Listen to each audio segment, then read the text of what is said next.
And welcome back to the workshop. We're going to be building a very special character to Sam's heart this week, Jason Voorhees from Friday the 13th, or at least from the Friday the 13th franchise. Anything to specifically say before we get started? Do it for Mother, Jason. Mummy loves you. Oh, for Mother. Okay. Mother is talking now, Jason. So, I've got a very specific, special way that we're going to be doing this time because, funnily enough, I know almost nothing about Jason Voorhees. Someone who hasn't watched any of the films. I have watched snippets from a couple of them. I have known most of the lore through Mortal Kombat X. Yep, that's right, don't at me. And the mumblings of a madman that we call Sam. Alex, you've watched at least almost, if not all, of the films? Yeah, I've still got a few that I haven't watched. I think it was like A New Beginning. I haven't watched yet, but That's not even Jason. Not even Jason. Yes, it doesn't even. Beginning. Oh, is that the one where it's not actually Jason? Spoilers. Sorry, everyone. Spoilers and as from we like can already 20 tell years from ago. this lovely shouting, Sam basically is the Northern Ireland Jason Voorhees. No, because Jason doesn't speak, Joe. That's why I saw the Northern Ireland one. Yeah, it's true. It's true. welcome. Yeah, it's true. Incorrect. Okay, so let's get this over with. Yes, I have no knowledge. Alex has higher, if not middling knowledge compared to Sam, and Sam has almost all of the knowledge that there needs to be on Jason Voorhees. So, without any further ado, I'll go down the rules of this particular character building workshop. I am going to start, then Alex, then Sam. We're going to talk about what rough powers and the rough build of it. We won't necessarily talk about the finer details until we have chosen which is the one that we personally prefer. There are two categories to this, which are more accurate, or which is the one that a DM, GM, or narrator would allow more towards. I'm actually going to say we're not going to have that first criteria, but instead we're going to have a new surprise criteria. Instead of figuring out whose is the most lore-friendly to the original, we're actually going to see whose exactly would be the most innovative out of the three using the system, and even see how many technicalities we can get on as they are melded between the two. Both character in from another franchise and fiction, and how it melds well with the game's mechanics. We'll see that as instead of actually seeing it as a thing more to do with lore, we'll actually see how fair and playable it would actually be. But we won't do that until after we see whether or not we think whose would be the most viable through the eyes of a narrator. Anyway, without any further ado, I shall get going with my build. Okay, there's a couple of different ways that I wanted to tackle this, to be honest. A couple of ways that I thought of, quite frankly, that did get me, was I really wanted to make something that was undead. I really did. I was thinking to myself, do I make something that's undead, or do I make something that can keep reviving? In the end, I did actually go for something a little different. I went for a character with nigh unkillable, similar to the Deadpool build, a healing factor which basically allows the user to be able to keep on healing themselves. Nigh unkillable means that even upon decapitation or even what would be normal fatal wounds, basically, if they roll high enough on their powers, their ability basically just nullifies that. So, in other words, getting stabbed through the heart, they don't have to worry about passing out or losing consciousness because the heart has stopped. Decapitation, they don't have to worry about that so long as they meet the roll. It's not a very difficult roll requirement, but it is a DC that they have to keep conscious. As long as they're able to stay conscious, that they can do all of their normal abilities. If they're unconscious, they can only do a couple of their passive abilities. But they are still able to continuously regenerate, regardless of whatever happens to them. This one also threw me through a bit of a loop, because I was also thinking what particular abilities would be the best to add to this. I thought for a while, like really long and hard about this, because I thought like Jason is seen as someone who has quite a decent bit of strength, but I don't know if I'd necessarily consider his strength to be super strong.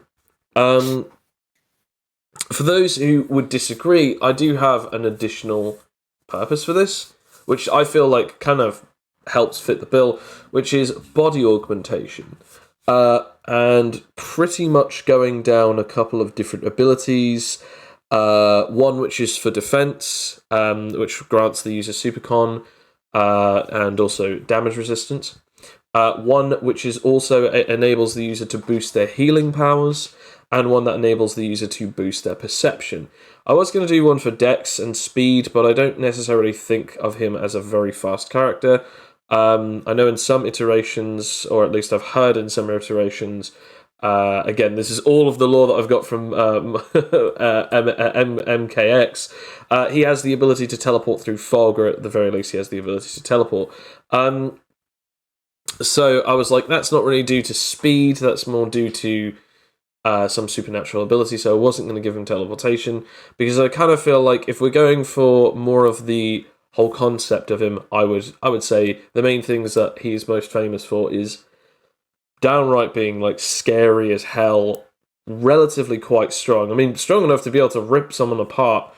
So I mean, if you had to give him anything, super strength, a bit of damage resistance would be nice, but mostly that extra boost to healing, and of course a healing factor that would make Wolverine weep. So that's my basic idea. Obviously, we'll go through weapons and stats later on if we feel like we've got the time, but that's mine at the moment. Well, before we debate through any of them, we'll go through everyone's. Alex, what about yours? I cannot wait, because I think that we've overlooked something. That seems so obvious. I came up with this because, strangely enough, you created a character that reminded me a lot of Jason Voorhees for the Tawny campaign, and this is my reasoning.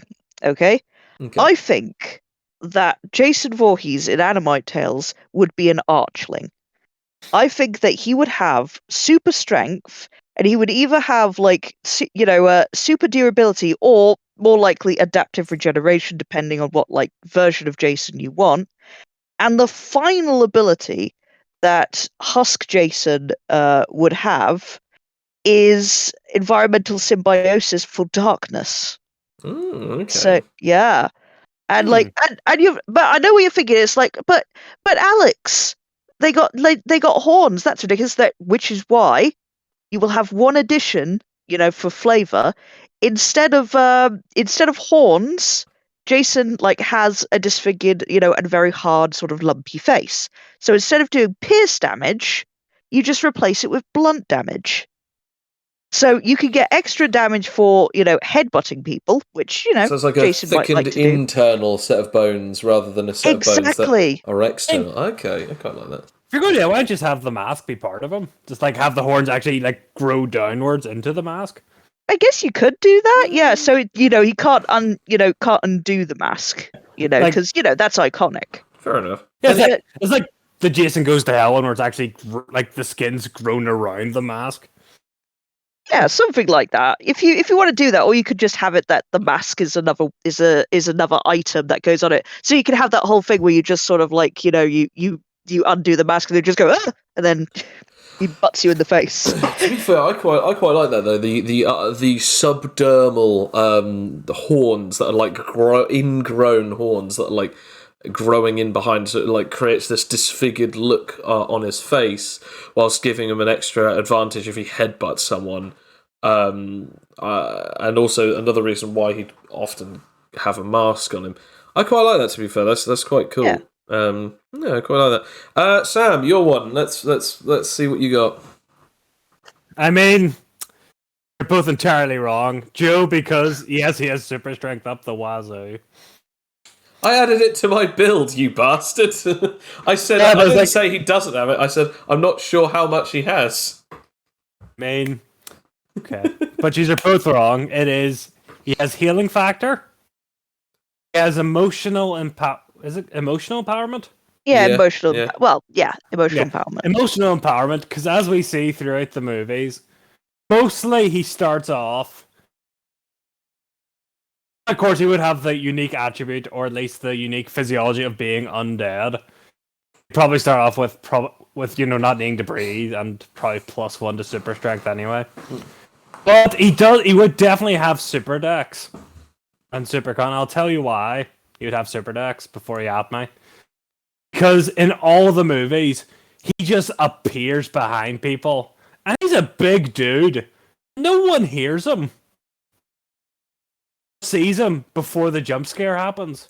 So he either teleports, which he definitely does do in part 8, and you can't deny that. But most of them, he just maybe just kind of moves very quickly. He likes to be terrifying, so he moves slowly whenever people are looking at him. Okay, so that's your build then, yeah?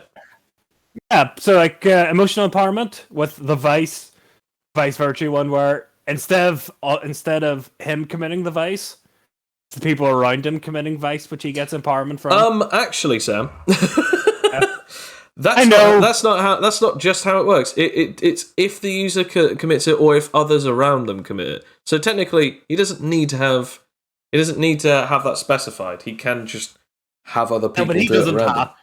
He doesn't have the vice. He is a good child without vice in his soul.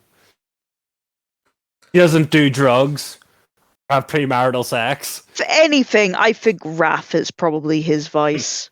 Yeah, but he doesn't kill people because they're wrathful, I guess. He doesn't get more powerful because people are wrathful. He gets more powerful because of more people are banging. Yeah, exactly. As we did see in Jason X, which Alex has seen, he can be powered up. He can be powered up by people having sex. Can return from the dead by hearing the sounds. This is such a weird episode. I mean, do we tell you why though? Yeah, go on. Yeah, because his mother was a bit of a Puritan. Like people, didn't like drugs or alcohol or premarital sex, and she instilled that on Jason, who thinks that everyone doing that is bad. The irony of her situation, though, is that she doesn't want premarital sex because possibly religious reasons, and then her son becomes a mass murderer and also an unholy abomination undead. I mean, to be honest, she also killed people first. She killed her husband and was the killer in the first movie. All's well that ends well. Yeah. Typical Christian. Wah, wah. Yeah. Do as I say, not as I do. Also other reasons, like counselors having sex and then letting Jason drown. Okay, right. That's what did it. Let's talk about the actual... Let's sort of discuss each other's builds. I immediately have things that I want to say about yours, Sam, but I want to go to Alex's first. Alex, I actually quite like yours because it's quite innovative. I do also like the idea of having, as you said, the super strength, the symbiosis, and the adaptive regeneration. Yeah. You could like also have it as Supercon if you want to, but I think that just because of Jason X, and I do love Jason X, is that is confirmed that the reason why he is just nigh unkillable is because he has a physiology that's got adaptive regeneration. Like they do confirm that as his superpower. Like it's not in all the movies, but it is in that movie, and I just think, a lot of Jason fans would be like, yeah, we got to have that. But it is open if you want super durability instead. I personally think so, because technically, like in a lot of the movies, he's I actually no, I was about to say in a lot of movies he's easily stunned. I know of like from a couple of games they have it where he can be stabbed or like affected by firecrackers, and I just like the idea that like over time, once he's finished adapting, it's like, yeah, that same tactic is not going to work again.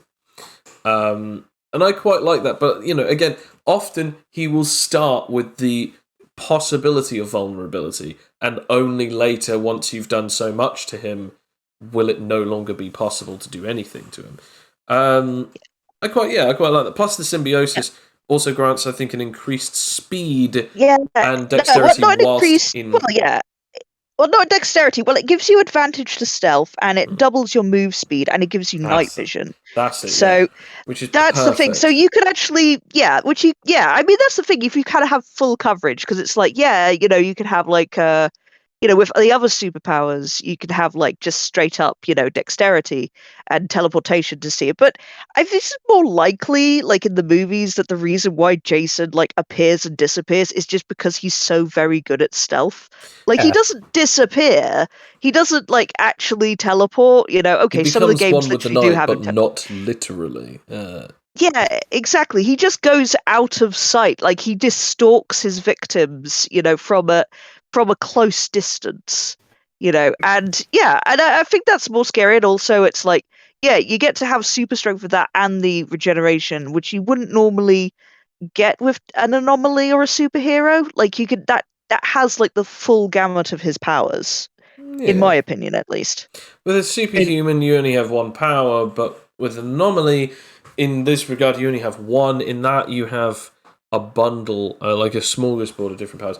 I would say that it really depends on the two powers that you get, though, because some powers can grant you a multitude of different capabilities, similar to your power that you've chosen, Sam, which I will actually come to in a second. I say the only issue that I have with your Archling is more Animite damage isn't necessarily something that I really care about, but I was actually going to say Archlings are often known as red-skinned, up to 3 meters tall, like creatures. Again, you can obviously homebrew it, but at that point you're then homebrewing the race to fit your needs, because unless if someone wants to correct me on this, I don't think he has red skin. No, he's got grey skin though. So, but some husks have grey skin. No, no, that's only stalkers. No, only stalkers. Yep. You were talking about annoying. an Archling, and Archlings have red skin. Yeah. Do decaying Archlings look like? What do decaying Archlings look like? I've never actually done anything, but often they would have paler. They don't look grey, but they would look paler. Purple? Can we, go with purple? Sure, why not? But either way, I feel like that's still a little fast and loose. I'm just, by the way, at this point I'm just nitpicking. If you can't tell, I can't really find anything else wrong with it, so I'm just nitpicking. I already like the horns thing. Unique attribute, that's the thing, because that would be the things that would be sticklers. Like the powers would be perfect, but it's the actual appearance and swapping out pierce damage for blunt damage would be and the skin color would be the only thing that would be changed. It's not an impossibility. Donk had that, and that was one of the first berserkers we ever had play our game. So again, it's blunt or piercing damage. So either works. Sam, your one. My opinions on your one. You started off quite strong. I will say I do like the whole emotional empowerment thing. I do quite like that. As you said, which I was kind of semi leading to, but depends on the movie. He does tend to get strongest at the end. Yeah. Like the kill counts more or less help him level up, so to speak. Yeah. The bit where he is jumping through walls and bashing down doors. Ultimately, I'd actually say that you did hit the nail on the head pretty well, because the emotional empowerment also has a special effect where because it's based on adrenaline, anytime that the user actually takes damage, like anytime that they actually get hit and actually hurts them, takes points off of their health, they can then re-roll their stockpiling dice, which can then add more to them. Which basically means that any time that someone actually does successfully stab him, do anything to do with firecrackers, stun him, hit him over the head, try and throw a building on him or whatever, he's just going to get back up, only more powerful than he was before.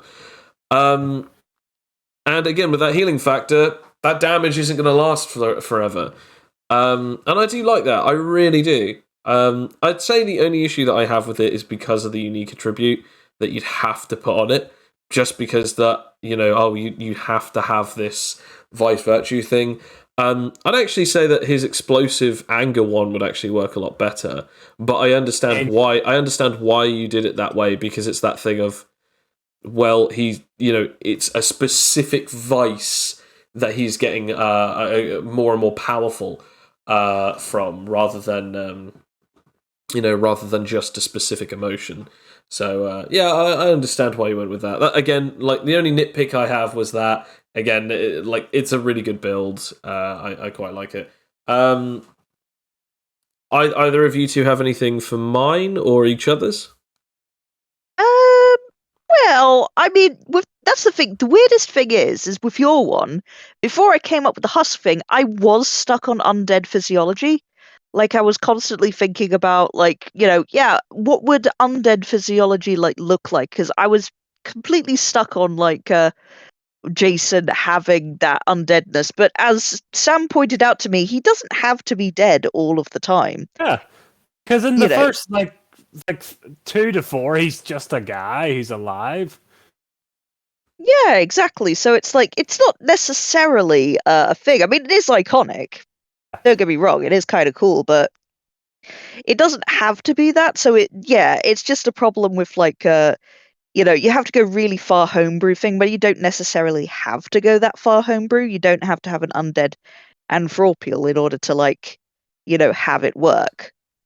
Although, I will say this, like, as per Friday the 13th part 6, yes. Jason Lives, you can do similar things to the physiology of Talos they did, because he is revived with electricity. So you could actually, if you want to do, like, an undead physiology for Jason, you could just, like, crib from that we've already done and put it into that build. There is actually an official Undead Physiology. There are two. There's one which is the Bonethropial one, and the other one is actually from the power of reanimation.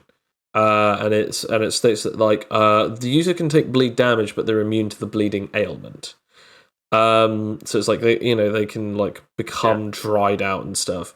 They are immune to taking decaying damage, but people with decaying powers can manipulate them easier. And they are immune to biological manipulation. As they're no longer biological flesh, they are now decaying or dead flesh. They also don't require to breathe or eat. And that's technically all of those, except from the decaying part, which I don't think Bartholomew was immune to decay damage. I can't remember. I think it's because, like, because his bones could still be turned to dust. Like that. Yeah, Whereas, like, it's harder in the way that a building it's harder for bones to that. deteriorate when they're covered in flesh, even if it's dead, because bones are the last thing to go. Like, they could take hundreds of years. But yeah. As for No, God. What do you and my view is on both of your builds? Yeah, go for it. My build? I think they're both correct and wrong at the same time. I'll tell you why. Well, Because we miss things out, like compared to you. Not even that. It's because as Alex may have said, he's a different person in the entire movie franchise. His strength is different. His living status is different. His powers are somewhat different. And I will say this, Alex, because you did mention the teleportation thing. The reason I say that is because in part 8, he literally, there's only one way. He moves from the bottom of a ship while someone's watching him to right his front, but right behind her. The same kind of shot. Yeah. It's definitely using the power, not the filmmaking. And he's moving and she looks around the room, and he's unless he's a speedster, there's no way he's not teleporting across the room. Scare her. Fair enough. But that's the thing as well. And in part 9, he has possession powers. He can possess people's bodies. His powers are nebulous. You could say but we got the basic structure of he's a guy who heals, can take a punch, and he's strong. That is the kind of the public perception of Jason.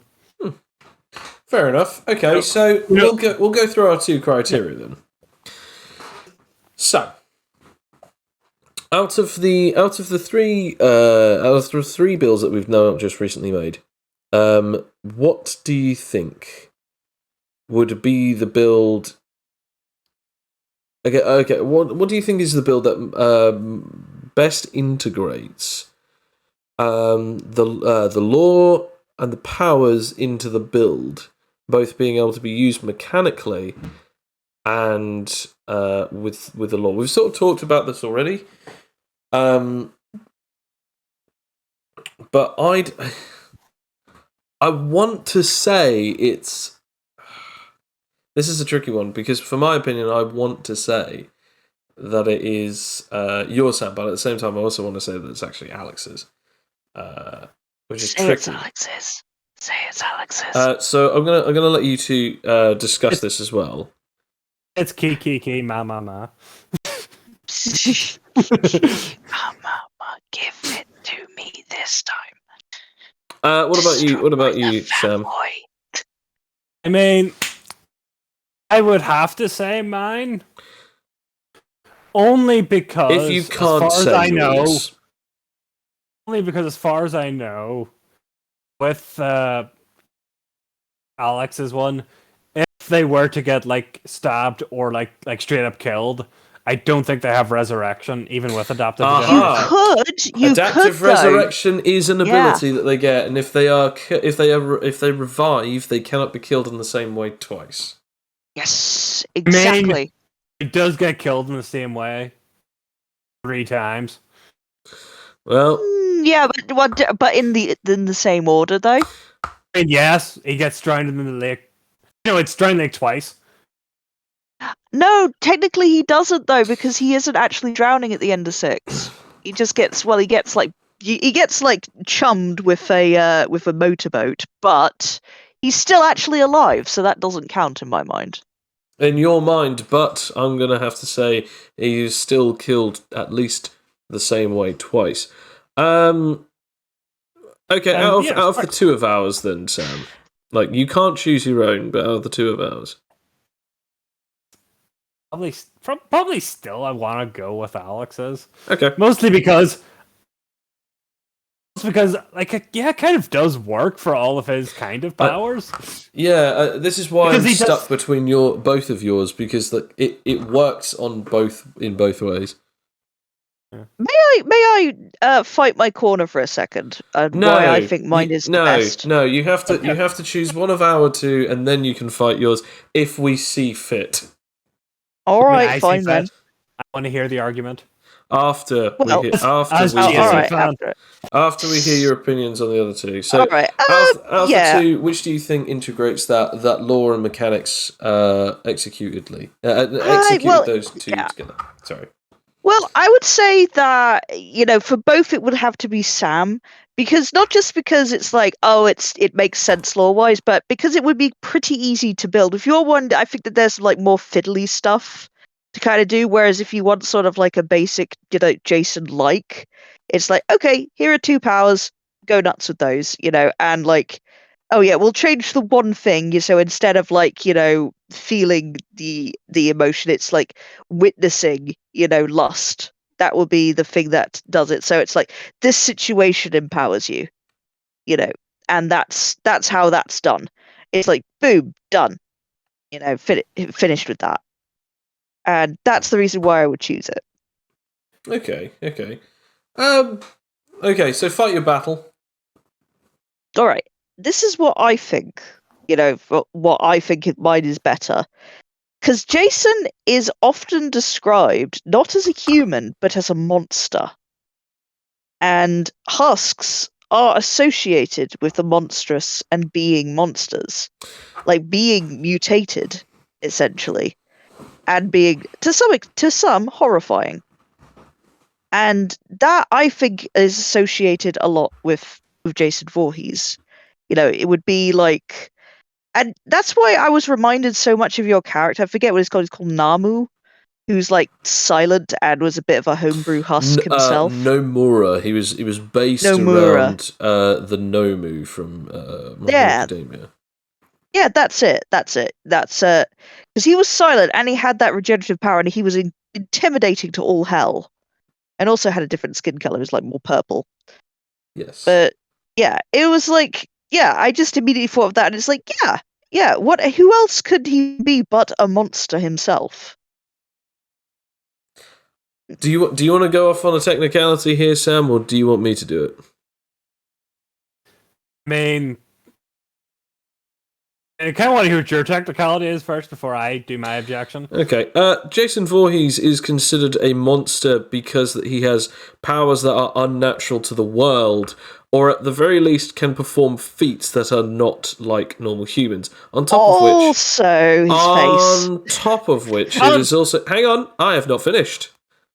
On top of which, he's also performing incredibly heinous and monstrous acts. Like, I don't know, first-degree murder, and horrible manslaughter, and serial killing. Like, maiming people to such a horrible degree that it actually just ends up killing them. Massacring these people. And I will say this, yes, he is definitely a monster by a certain point, as you said yourself. But despite everything, the Huskonian people are only considered monsters because they are monster-like in a lot of ways.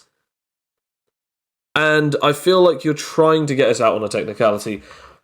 But I feel the thing that makes Jason the most monstrous is when he at least keeps the hollow falsehood that he is still a man behind the mask, even if he is no longer a man behind the mask. That's my take. What do you think, Sam? That's not the technicality I was thinking at all. Go for it. Because for one thing, remember you were talking about his face? It's an actual condition people can have. Yeah. That's because they actually based it on a condition that is a real thing. It's where I just thought he had a face. That's the thing that can happen. It's like I can't remember what the exact wording is, but it's like the enlarging of the head. I feel like an asshole. Yeah, you should. Yeah, I admit, maybe whenever he's dead and his face is kind of hollowed out a bit. And I was thinking more like maggoty Jason. Yeah, as well. Like, but that's because he's undead. That's a condition we called being dead. Okay, Alex. Check your privilege. No, like my alive privilege. His face being weird or deformed, I think is the term. What I'm saying though is that, he doesn't start off as a monster though, but he is like persecuted for being, monstrous looking, and that kind of leads him to being killed and then, going on a murder spree. And his what I'm mother saying. being killed in front of his eyes. I mean, yeah, it basically a lot of things happen, which he made it like we discussed maybe before. If those things didn't happen, he'd be an all right guy. But He's a because victim of circumstance. yeah, and of persecution himself, and like prejudice against his face. Okay, So I would say that that's close to being, a part of a husk experience at least. okay. I mean, I'm still gonna go wrong with you, Alex, but I'm okay with him being. I would be okay with him being a husk.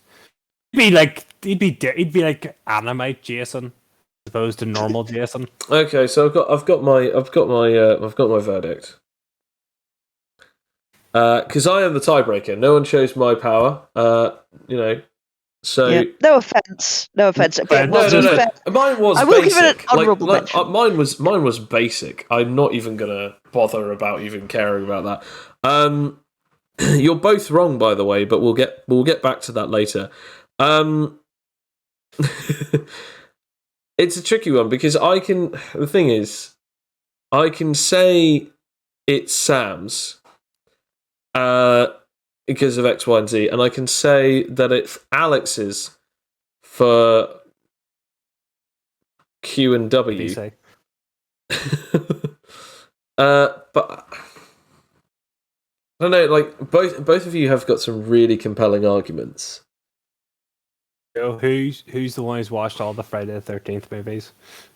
Well, I'll tell you what. We'll go to then the narrator stuff, and then maybe I'll come back to who I feel like has done this. Well, yeah. We'll go to the narrator allowance segment. So in this segment, as I said before, we usually have a look about whether or not a DM or a GM or a narrator of a tabletop game would allow this particular build. Or at least, whose would be the easiest to allow? So, who would like to go first? I think that, well, I don't know. Either of us could be good, but it does depend because, like, with some things, because husks are inherently OP.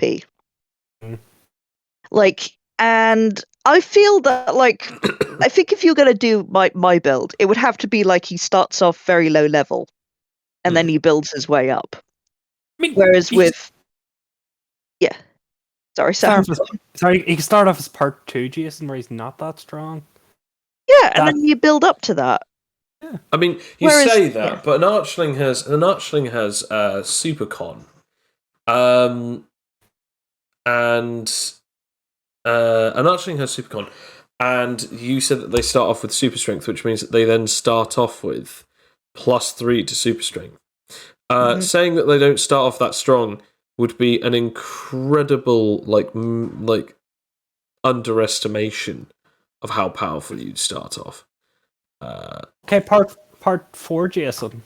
It doesn't matter. I'm just like telling you this. Okay, I'm gonna say my hot take, which I know that some people are going to be very upset about. In my opinion, I think it would be mine or Alex's in this terms, because Sam, you're asking for a unique attribute which already makes a narrator's head spin. You'd already be on the back line before this even began. So that's my take. Mine would either be allowed, or Sam's would either be allowed, because it's superhuman, and yours is a husk, and husks are, as you said, quite OP. But I'd actually say no. I still think that it is mine or yours, Alex, because they can be vanilla, and they don't have to be altered or changed or having any special extras added to them for the build to still work. So that's my opinion anyway. So that's what I want to do. Children, you can now fight amongst yourselves as to who you think. I will say one thing about the emotional empowerment thing. The thing is, I think it would be good for lore-wise, but I personally wouldn't enjoy playing Jason Voorhees with that, because at that point, if we're in a situation like if we're in a convent or something and we want to just kill a bunch of people, I'm going to be at a disadvantage. And so, we just have to be hanging around summer camps where all of the teenagers are having sex in order to get me to power up, and Well, that just sounds tedious. Like, this is why he never leaves Crystal Lake. Which is another reason why, by the way, you're both wrong, but again, continue. I mean, to be fair, no one should play Jason in a game unless you're playing serial killers. Because Jason would just kill people. And that is the reason why Sam is right. Again, all of these are being tallied up. Don't worry, don't mind me. Also, because... Yeah, I mean, he has left Crystal Lake. He's went to New York, quote unquote. And I mean, he space. didn't get off the boat. I mean, he was in Vancouver.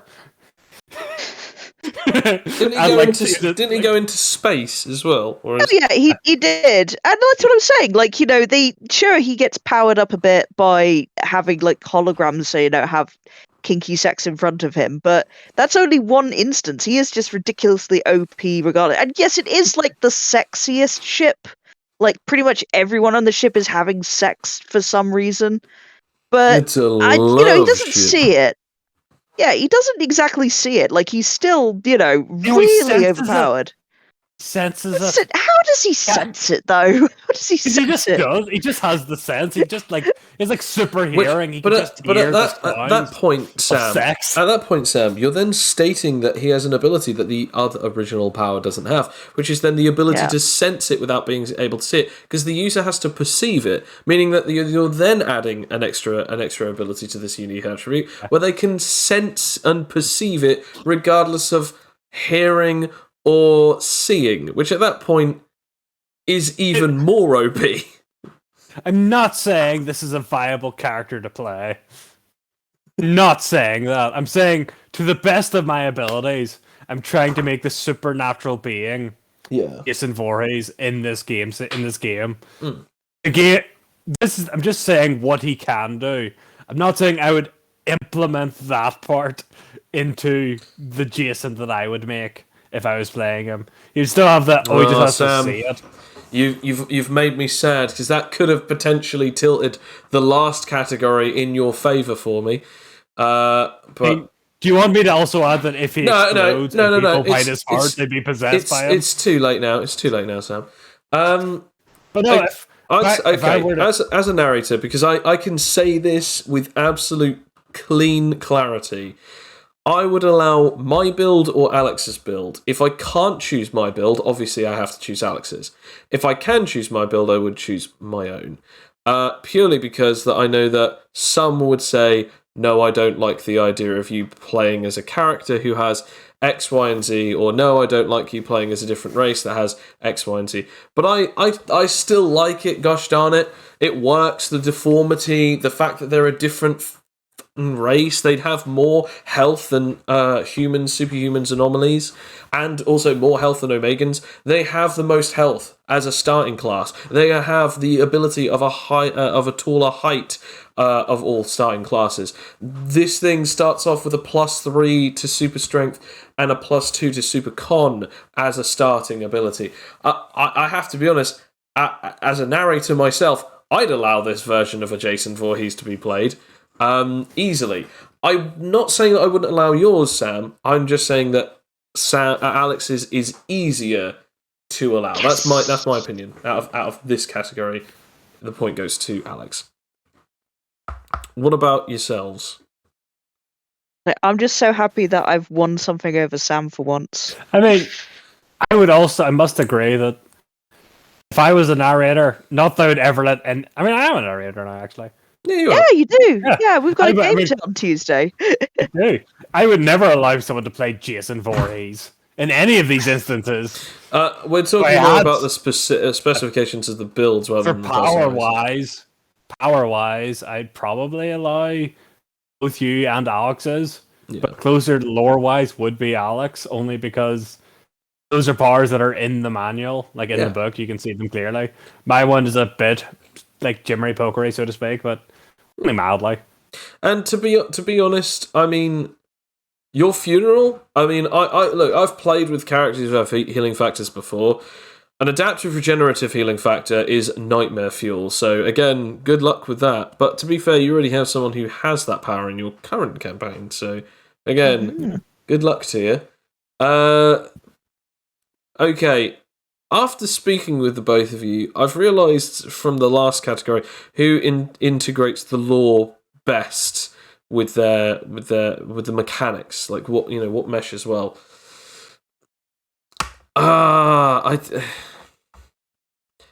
It's a real tricky one, and I hate to do this.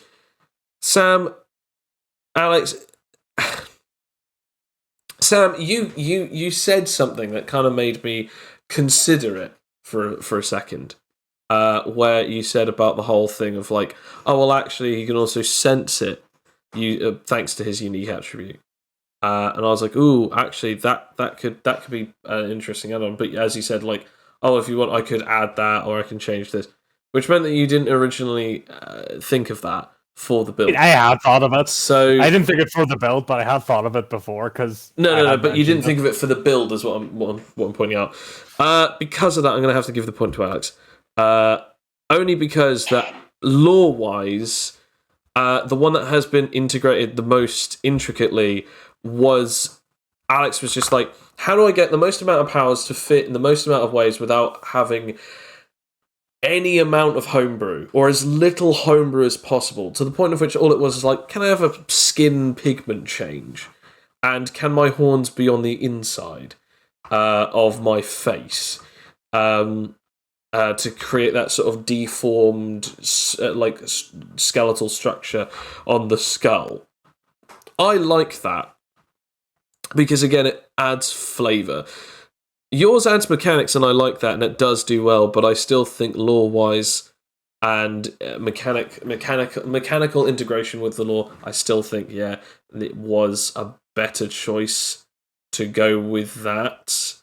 And as I said, as a narrator, I'd say that I would allow more easily. I would allow a Jason Voorhees-like character with a Huskonian that has just 3 powers rather than an anomaly with a unique attribute. However, I will say the one that best fits is probably yours, Sam. Well, he is the Voorhees expert, so but yeah, it had to be. This is why we didn't have this category. Do you guys have? Depends on which movie. Yeah, again, it completely depends. This is another reason why I like the idea of doing this one, because it's so weird. Do you guys have anything else to say about each other's, or have your votes been cast for the narrator allowance one? There is one thing. I know, if we're talking unique attributes and stuff, Sam came up with one which I thought was just very nifty, based on like Jason X, presumably, Jason has the voice of his mother in his head. And that was a trade, remember? Oh yeah, I get. Well, I wouldn't say it was a trade. I would say that would be a unique attribute. Like, I mean, you could always have it as an apostle. Yeah, you said that as well. He was an apostle, but for his mother. Reason being, I said this is because in one of the comics, and I need you to believe me here, this does happen. He gets captured by scientists that begin to dissect him in Jason X in like the future, and his mother talks to him and controls the robots to stop them dissecting him, and instead like healing up and let him go free. His mother controls the computers. Even in the movie, he gets like blown up to crap. Computers go against their programming to heal him up by getting bits and bobs around the room to make him into like Uber Jason. That was all in Mummy, because his mummy loves him. Yeah, so I think I just brought up Alex one day saying, should we mention that like Pamela Voorhees has like technopathy? Technopathy? That was a thing that happened once, twice, 3 times. I feel like she'd be almost like as if she's like a telepathic. Either she's a telepath that eventually, as she died, she evolved into a technopath, or maybe she was always a technopath, but because that back when she was a murderer, technology was incredibly scarce. And then obviously when Jason X is a thing, technology is way more of a thing that actually exists then, and then, is, just hanging around technology around her son. The other possibility is a Gemini anomaly. where she actually does have both telepathic abilities, where she has the telepathic possession, and she's always just inside Jason's mind, just chilling out, telling him orders. Even after death, she's just like, I'll go and possess my son, but like he's got complete control. I'm just telling him all the things to do. And then like when technology is around, she then darts around the room, holding onto the programming and even controlling the technology. Again, sort of making them an incredible supernatural tag team. I like that. I really like that, actually. I Again, actually it's more really like that. homebrewy kind of stuff, but I don't know. When Sam said that, I was like, that is so neat. And that, like, yeah, she does do that. Like, part of the whole character of Jason is that he is, like, connected. He has this, like, supernatural connection with his mother. Because you've got, so it would make so much sense. I mean, yeah, absolutely. You've got three possibilities. Either they are a technopath that just so happens to always keep an eye, they're a telepath mixed with technopathy, so they're a Gemini anomaly and they always keep very close after death, or the final one is that she's actually like the equivalent of like a demon that Jason is an apostle to. And like his form of praise is killing for mother. Yes.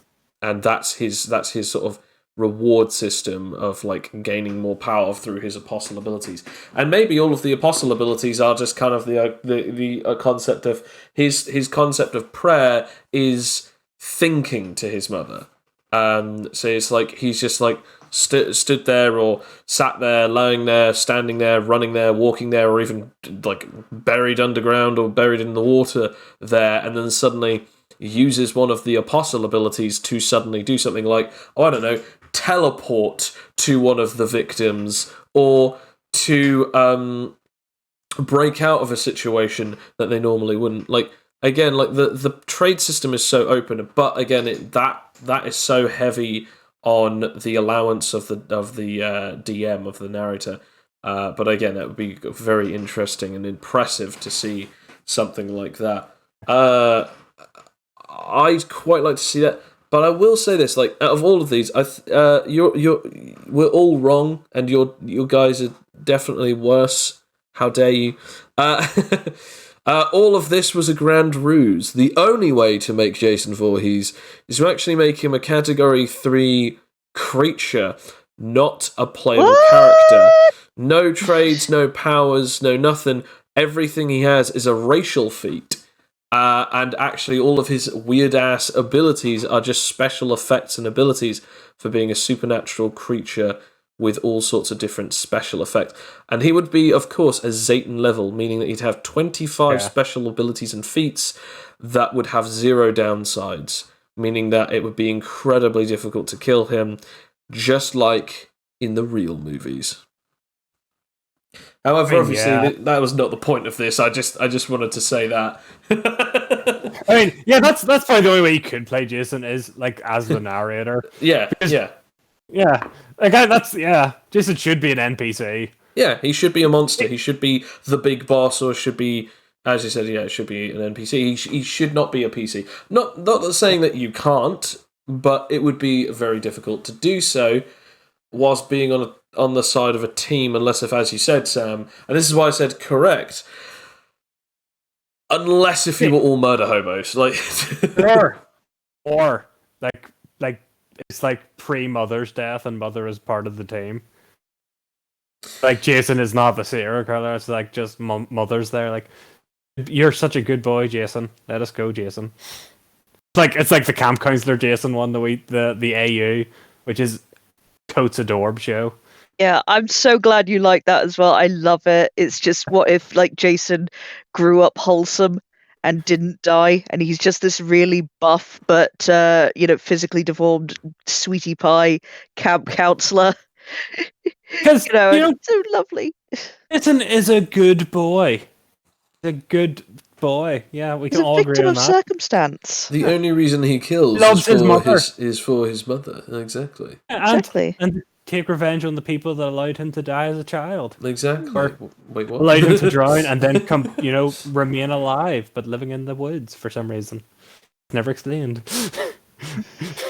Which Alex still thinks he died. Trades. Well, I don't anymore. Here's by the way, a but, question. you know. Here's a question. Trades. I'm going to say one particular trade that is obvious is Machete Proficiency. There is no doubt absolutely. in my mind. Human. Me and Alex actually discussed this. Human. We did actually. Yeah, sorry. I was going to say sorry. human proficiency, or at least category 2 or category 1, or at least living creature weapon proficiency, where it's the user grabs a person and swings them around like as if they are a weapon. Yeah. Or folds someone in half at one point. That's like, just literally just using someone as tearing off their arm and beating them with it. Exactly. At that point, you have an incredible time. So yeah, machete proficiency and living, or at least human body proficiency. Any other proficiencies or traits? Apostle, yeah. Apostle. You know what? Yeah, sorry. You go, Sam. You go. You go. I'll go first, and you tell me the ones I forgot, because we actually did look through this. We looked through this before we started this. We did this yesterday, I think. He has spear gun proficiency. Okay. He has spear proficiency. He would have combat knife proficiency. He would have. What do you call it? Not a trident. What do you call it? Pitchfork proficiency? Yeah, pitchfork proficiency, definitely. He would have probably door proficiency, like door or window proficiency, considering the amount of times he jumped through them. I'd say no, because again, smash people through it. I want to point this out. Unless if he's used it as a weapon, or unless if he's used it more than once, I wouldn't say he has a proficiency with it. I'll just say that he either got lucky at using it, or was decent enough at using it that it was successful the one time he used it. I mean, he has used spear gun at least 3 times. Fair enough. But and for great classic kills. So spear. So what are the other ones we talked about? It's got to be hand to hand, obviously, because he literally crushes people to death. Yeah. Of course. Oh, axe! You got to have an axe. Axe. Pickaxe. Yeah, because in the second movie, well, he doesn't really use it after the second movie, but pickaxes. How often does he use it in the second movie? Quite a lot. That's a lot of time. That's his main thing. Yeah. It's like pre-machete, Jason. Yeah. Until he gets the machete. You know what? He is like... I disagree that he's a creature, actually, because he behaves so much like a murder hobo player character, where he just like... Or at least my murder hobo player characters, where he just picks up something and it's like, oh, it's pickaxe. I'll never leave you, pickaxe. Oh, shiny machete. Oh, I love you. I mean, we have yet to see a... We have yet to... Oh, yeah, Org Proficiency. We have yet to see you play as a... We have yet to see you play as an actual murder hobo. Yeah, well, I'm a murder hobo with, caveats, I guess. I do a lot of, like with the Dark Souls thing, it was like everybody was out to get us, so it was like, didn't really matter so much. But it was just sort of like, I'm going to have that, let's loot this corpse, lads. Yeah, he'd have like proficiency, so he'd have like a lot of health. So many proficiencies, so he'd have so many health. This is another reason why I think that, like, if he was a player character, which I don't know if I necessarily agree with, but if he was a player character, he would be an archling. Because they start off with a decent amount of health, and then just having 3 powers, and then also the allowance for 20 powers, that's like 100 health when they max that out. But... Yes, it is insane. Sorry, go on. I want to build this dude now. I kind of I've gotten excited for Husk Jason, even though it's like, he would be, he wouldn't be a player character. He would be like, he would be like a character in the tourney. He'd be a competitor. I imagine it would be a case of like someone, finds the bounty on him and it's huge. Yeah, and then I feel like he would just be so easily defeated though. Like scratch Rakia, scratch Adrian, but like even scratch everyone else. It's just that moment of like, oh, like the guy who can basically be the equivalent of a ghost who can pass through solid objects. And then, what's this? One ninja touches you, and now all three of your powers don't work, and now you're just going to get bullied to death. Like, That's how you'd have the proficiencies, though, because you could still get by on such high proficiencies. Forgot. No, go on. Shears. My favorite. Yes. Sleeping bag. Yeah, that's good. This is why, but human weapon proficiency, because a human had to be in the sleeping bag at the time. I mean, yes, I think it is. It wouldn't be it would not be a separate proficiency. Sad. Big sad. Bear trap proficiency. That would be more tinkering, I think, because he sets up traps. Yeah. Although, I don't know, because does he make the traps, or does he just take traps that are pre-made and then plants them? Yeah, he doesn't really. Nobody sets them, I think. Then in that case, it's neither proficiency nor a trade. It was just literally, he has gadgets and he puts them down. It's the same with, like, if you say, oh, someone has a grenade, they stole a grenade, and then they pull the pin and threw it, and it was like, oh, that's one of their best kills. It's like, yeah, but it wasn't anything to do with the proficiency. So no, I wouldn't count that. Fair enough. I think that's pretty much it. Oh, go on. If we're counting Demon Jason, the one who went to hell and literally fought Lucifer and won, we can count his trident, the trident from hell. Fair enough. Legendary weapon? Oh, yes, legendary weapon, perhaps. I was going to say chainsaw proficiency, perhaps, because doesn't he use the chainsaw for a while? No, actually, we checked this out. I thought he did too, but apparently not. He gets munched by a chainsaw, though. Yeah. It only happens we discovered like in one comic, which is when he met the guy from Chainsaw Massacre. Leatherface. Yeah, it was like so in other words, I'm Leatherface. misremembering him with Leatherface.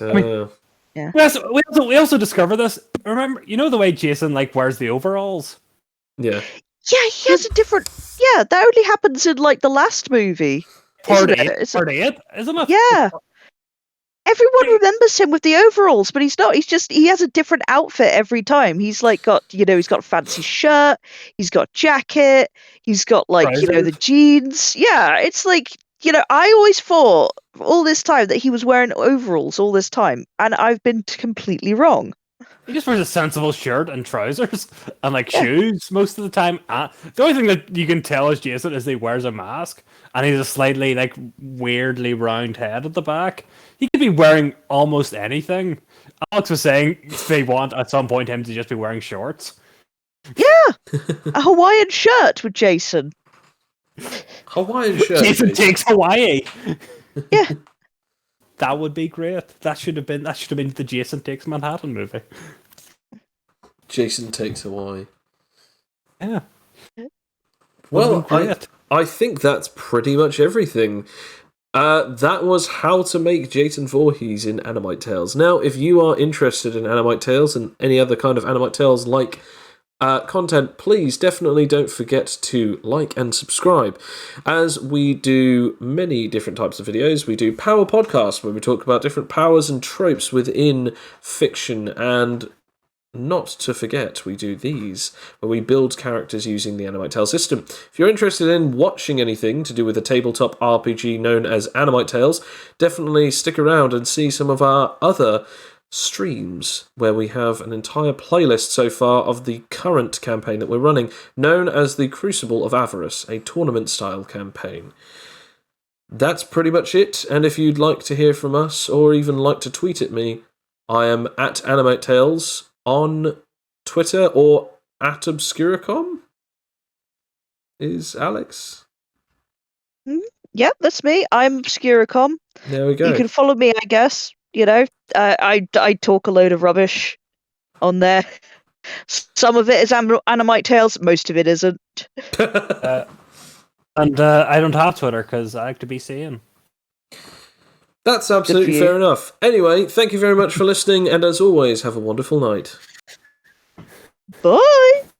See you in the...